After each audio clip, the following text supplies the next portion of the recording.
遅れで到着いたします。列車が遅れましてご迷惑をおかけいたしますが、車内にお忘れ物ございませんようお降りください。お出口は左側です。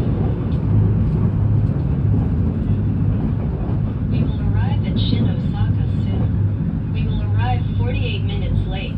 We apologize for the inconvenience. After leaving Shin Osaka, the next stop is Osaka.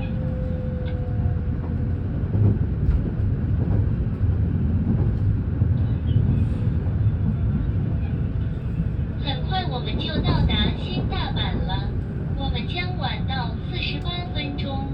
对于给您带来的不便，我们深表歉意。离开新大阪后，下一站是大阪。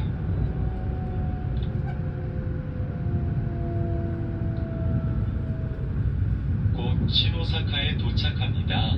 48분 지연으로 도착합니다. 불편을 끼쳐드려 죄송합니다. 신오사카를 나오면 다음은 오사카에 멈춥니다.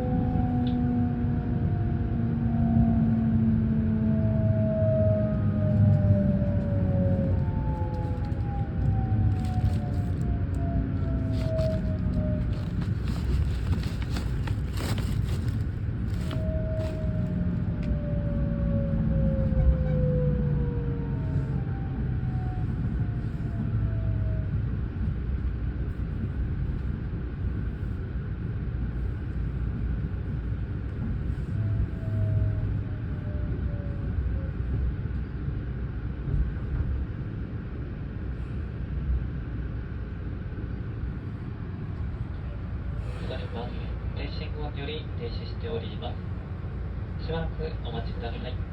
大変ご迷惑をおかけいたします。